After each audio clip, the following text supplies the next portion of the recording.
నాతో మాట్లాడుమయ్యా,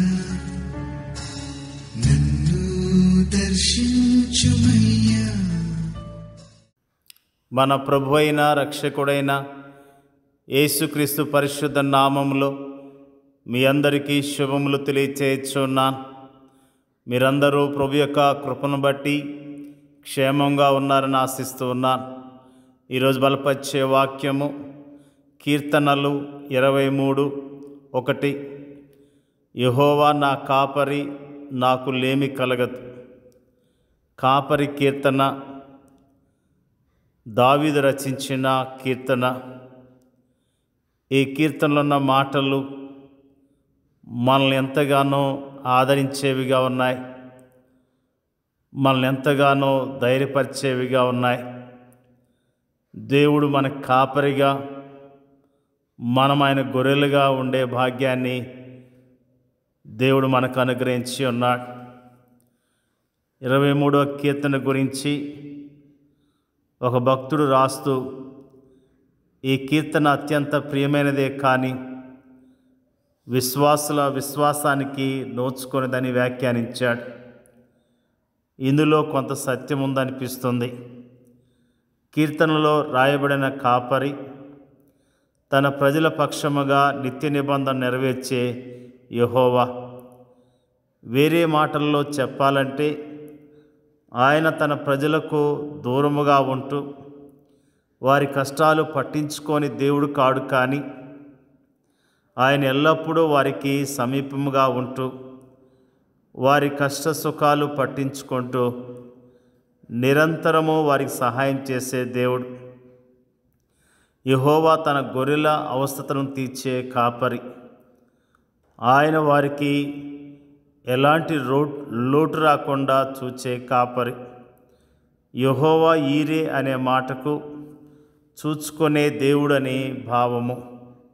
అంతేకాదు, ఆయన తాత్కాలికముగా చూసుకునే దేవుడు కాదు, కానీ శాశ్వతముగా చూసుకునే దేవుడు. ఆయన మానవులకు మాత్రమే కాదు, ఆకాశ పక్షులకు కూడా అలానే చేస్తాడు. ఆయన సాధారణ అవసరతలు మాత్రం తీర్చే దేవుడు కాదు, కానీ ప్రత్యేక అవసరతలను కూడా తీర్చే దేవుడు. ఆయన పాపపు బలియాగమునకు గొర్రెపిల్లను సమకూర్చాడు. మన కాపరి మన అవసరతలన్నీ తీర్చాడు. ఇప్పటి అవసరతలను, నిత్యత్వపు అవసరతలను కూడా. ఈ లోకంలోనూ పరలోకంలో కూడా మనకు ఏ మేలును కొదువై ఉండదు. ఈ కీర్తనకు ముందున్న 22వ కీర్తన యేసుక్రీస్తు ప్రభువారు బలియాగం గురించి మనకు తెలుపుతున్నది. ఈ కీర్తనకు తర్వాత ఉన్న 24వ కీర్తన 1000 ఏళ్ల పరిపాలనలో ఆయన రారాజుగా పరిపాలించడానికి గురించి మనకు తెలుపుతుంది.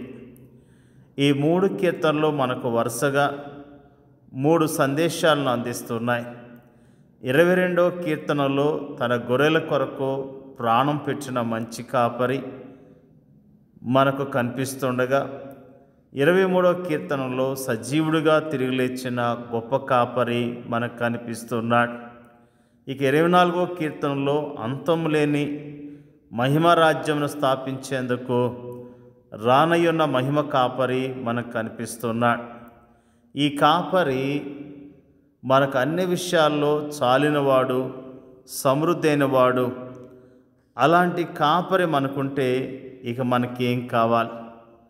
దేవుని యొక్క వాక్యంలో మనము కాపరి గురించి జ్ఞాపకం చేసుకుంటూ ఉన్నాం. కాపరి మన గురించి ఎంత ప్రత్యేకమైన శ్రద్ధ కలిగి ఉన్నాడో ఆ విషయాన్ని ఈ రోజున మనము జ్ఞాపకం చేసుకున్నాం. ప్రేమైన దేవుని యొక్క ప్రజలారా, నిజంగా కాపరి యొక్క విలువను గుర్తిస్తున్నావా?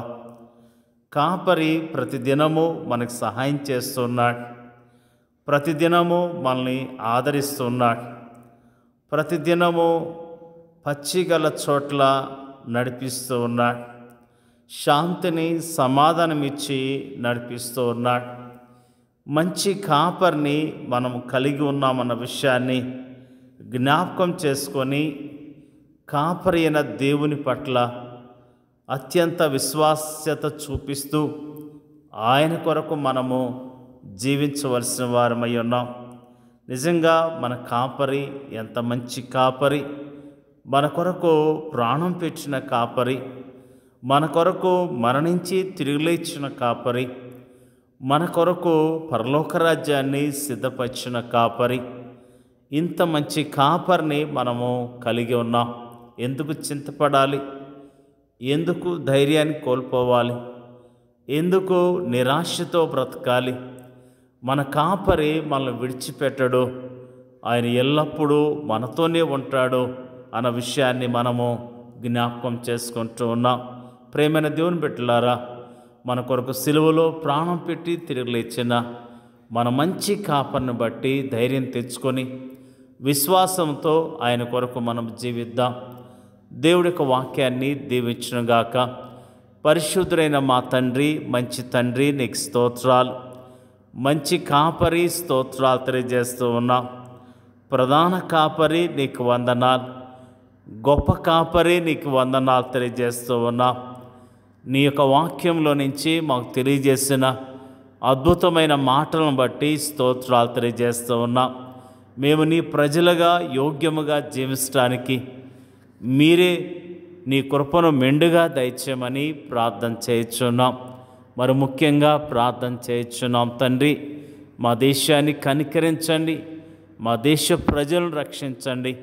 మా దేశంలో ఉన్న ప్రజలు నిజముగా మంచి కాపరిన దేవుడు యేసుక్రీస్తు ప్రభు అని గుర్తించడానికి, నమ్మటానికి, విశ్వాసం ఉంచి రక్షణ పొందటానికి మీరే సహాయం చేయండి అయ్యా. ప్రార్థన చేయుచున్నాం. మరి ముఖ్యంగా నీ నమ్ముకొని నీ ప్రజలుగా జీవిస్తున్న ప్రతి విశ్వాసిని దీవించి ఆశీర్వదించండి అయ్యా. స్తోత్రాలు. వారికున్న ప్రతి అవసరత మీరు తీర్చమని ప్రార్థన చేయుచున్నాం తండ్రి. మరి ముఖ్యంగా మా దేశంలో నీ పరిచర్య చేస్తున్న సేవకులను మీరు జ్ఞాపకం చేసుకోండి అయ్యా. సేవకుల కుటుంబాలను జ్ఞాపకం చేసుకోండి. వారి కుటుంబాలను దీవించి ఆశీర్వదించండి అయ్యా. ప్రార్థన చేయుచున్నాం.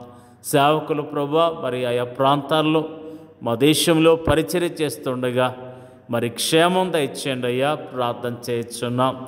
అనాథలను, దిక్కులేని వారిని, చెరసాలలో ఉన్న వారిని, విధవరాలను జ్ఞాపకం చేసుకొని వారందరినీ మీరు ఆశీర్వదించండి అయ్యా. స్తోత్రాలు తెలియజేస్తూ ఉన్నాం. మరి ముఖ్యంగా ప్రార్థన చేయుచున్నాం. శ్రమల్లో ఉన్న విశ్వాసులను జ్ఞాపకం చేసుకోండి అయ్యా.